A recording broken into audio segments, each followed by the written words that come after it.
बहिनिया एक बाप रहे नाच के नचनिया लागो तारे ओकर बहिनिया एक बाप रहे नाच के नचनिया चले ले मटक के दिल में होला खटक के भाई सब के चले ले मटक के दिल में होला खटक के भाई सब के धरस धरस खेसारी के बहिन के लपक के धरस खेसारी के बहिन के लपक के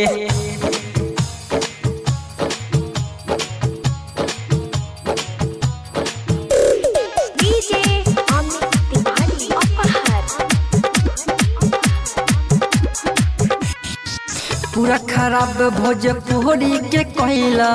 पंकज सिंह के तू ही पीटवहिला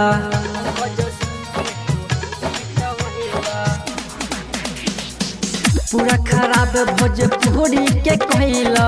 पंकज सिंह के तू ही पीटवहिला अपना के समझेला सफाई और सुधार छोटा गायक के कहला बेहुदा इ तो चले ले मटक के दिल में होला खटक के भाई सब के इ तो चले ले मटक के दिल में होला खटक के भाई सब के धरस धरस खेसारी के बहिन के लपक के धरस खेसारी के बहिन के लपक के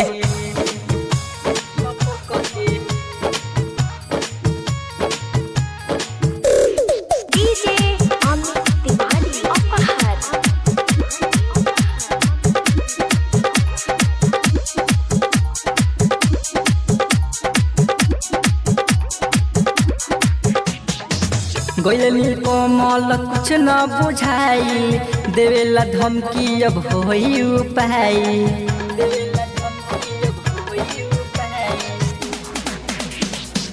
गइल कोमल कुछ न बुझाई देवेला धमकी अब होई उपाय